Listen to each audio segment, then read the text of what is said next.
Hey guys, good morning. Hope you're well. So how do you come up with an idea? What's a good idea for a business? So obviously, a lot of people come up with an idea just on their daily life and things that they need or they see a need.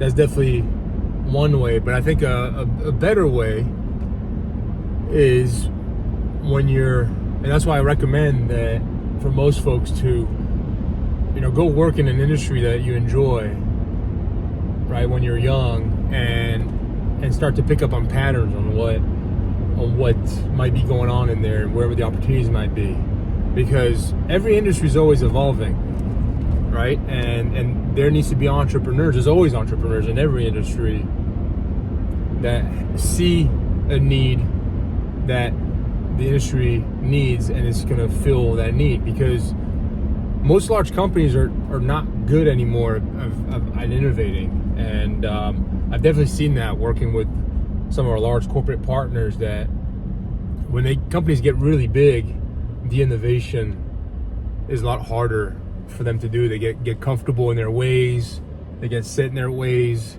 And so that's where entrepreneurs can really shine. And that's where the best opportunities are, because, for example, I'm driving here, I'm looking at trucks, the trucking industry, right? I'm an entrepreneur. I know a lot about business, been in business for 25 years. I don't know much about the trucking industry, right? So I don't know what the next evolution is for the trucking industry. Obviously, we could say driverless trucks, that sort of innovation is definitely going to happen. But I'm sure there's other innovation, logistical.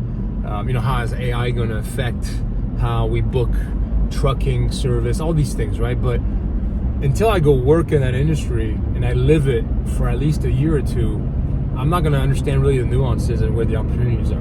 And so that's an example, right? So if there's an industry, so I'd first start off by asking yourself, what verticals, what industry interests you, right? For me, it was real estate early on, like the tangible aspect of it. I've always liked building things as a kid. I was outside building forts and loved, building Legos inside the house. So it was always building. So kind of a natural tendency towards that, which is part of what I'm doing today. So what's that for you?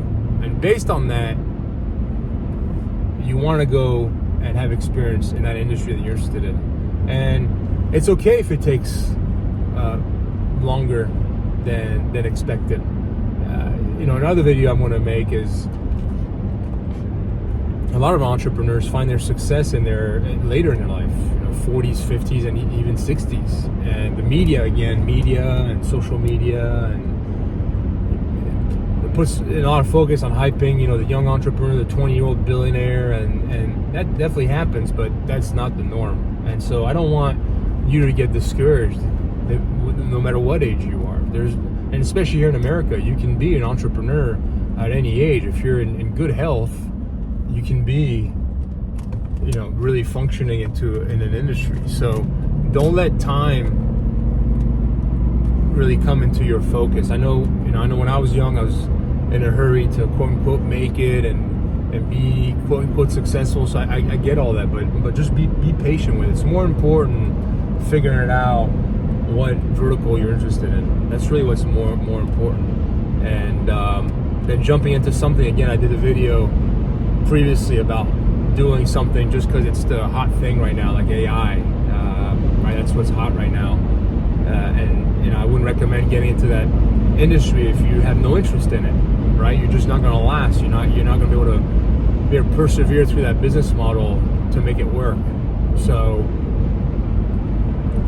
be sure you take the time and really find out what interests you, right?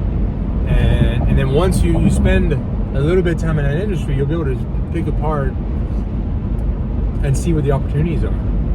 And I know I use the Apple, Steve Jobs, Wozniak story quite often in these videos, because that's a story that most people know, so they can relate to it. But that was the truth for Steve and Wozniak. They were working at HP and some of the large computer companies, chip companies in Silicon Valley, and start to see that there was a need. You know, at that time it was big mainframe computers that, you know, this phone that I'm using to record these videos, it was, you know, the size of a building to do that type of computing power, where now, you know, the size of a phone. But, you know, they could see that that people were going to have their own personal computer, and they actually went and pitched their companies on this personal computer idea, and they all laughed at them. You know, how, you know, no one's ever going to have their own computer. It's too expensive. Never be able to get, you know, to break it down into a small enough computer to get into your house. So, you know, they tried to do it inside their company first, being an entrepreneur, right? That's another term that I can talk about. So they tried, but, you know, the companies weren't buying it, and but they were so interested and so passionate about it that they started a computer club, and they started with some other folks just tinkerers in their garage, and that was literally the first Apple computer. And so it's got to be the same for you. You know, for me, it was real estate, a big part of it. I was, again, interested in building physical things, so I started in the brokerage industry, land brokerage, commercial brokerage, which I'm hugely thankful for, because I got to meet a lot of different actors in real estate, understand how a real estate deal kind of came together, and it gave me a good entryway to see specifically what interested me in real estate. And then from, you know, early on, it wasn't even what I'm doing today. It was, okay, I don't want to be as much the broker. I'm a creative, I'm an entrepreneur. I want to build something. So it was, well, how do I take the land that I'm selling to home builders and develop that for home builders? And that was what I did first, until 2008 happened. That's another topic for another video. And that was a big economic correction. But again, you know, blessing in disguise, looking back, that made me, again, reinvent myself, give me the time to kind of think through about where the opportunities were. And that's where I start to identify the need for workforce housing, attainable housing, missing middle housing. And then how do we build it? You know, why don't we have more affordable? I started to ask myself what the solution is, right? And that's how Unit was born. You know, the idea of using off-site construction, volumetric modulars to build more energy efficient, more cost-effective housing, which is what we're doing today, and really interested in all of it, from the land to the factory build, to integrating all the mechanicals that we need to put in to make that house as energy efficient. So again, right, that's the example for me. But what is that for you, right? And only you know that. And that's why I'm putting these videos together, and I wanted to start this channel is to get people to think through that first, right? Not to fall for the hype of the media or other things on the internet, or that just want to, you know, a lot of those folks, unfortunately, just trying to sell. They're trying to profit off of your dream, right?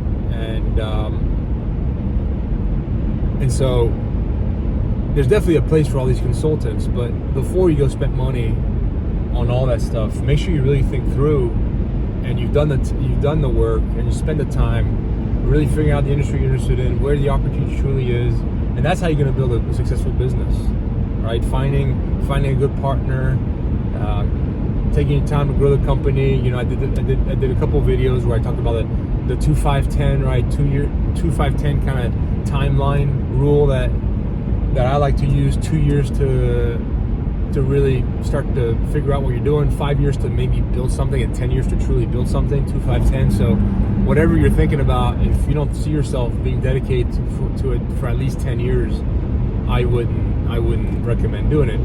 Again, you could be a unicorn, right? You could viral out, and tech startups obviously have a much faster turnaround than that. And, you know, I think this channel is not going to be that many, you know, pure tech startup folks. I think the folks that are probably going to be tuning in here are more general business and real estate and probably bricks and mortar and maybe a product idea or services. So for all those other businesses, right, the ones you see outside the media, like the real world, right, the majority of businesses, that tends to be a rule that I've experienced myself and I've seen around me. And you know, again, you could buy an existing business as well. You know, that's also a great way to get into business. There might be a business that interests you, and every day, last time I checked, there's 10,000 baby boomers that are retiring. A lot of those baby boomers have a business that they don't have kids that are going to take over. They need to sell that business. We need people to take over those businesses, and there's great businesses that are available, and that could be a great way without having to start from scratch, you can use an SBA loan, so that's completely doable. And but just think through it. Make sure you think through. You remember that it's a marathon, right? Not a sprint. I think when I was younger, I was definitely much more in a hurry, because you want to make it, right? You're also, that's why I'm sharing all this with you guys. It takes a while to come to these conclusions, right? When you first start out, I was exposed to the same media and business courses and business school, the same type of thought patterns that initially I repeated, and that's why I'm really trying to drive these points home to have you guys think differently, right? And by thinking differently and tuning into these videos and really let me push you on your thoughts, when you do start that business and you've done that work ahead of time, you'll be in a much better position to build a much better business long term that you're also happy with, right? That you don't hate. Because a lot of people start a business in an industry, there's an opportunity that they don't really like, and the business could be growing, but they're not super happy because it's not really what they like to do, what they enjoy to do. And I'm being careful about the word passion. You guys have heard in some of my previous video, right? And that's not a mistake, but that was definitely something I thought about, right? Because people say you gotta be passionate, right? And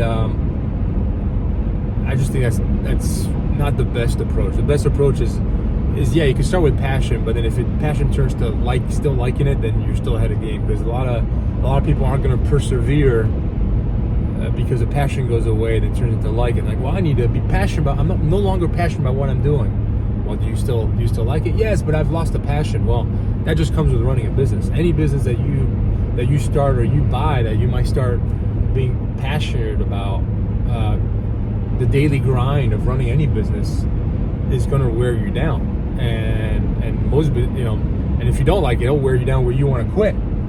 But if you like it, it'll wear you down. That goes from passion to liking it.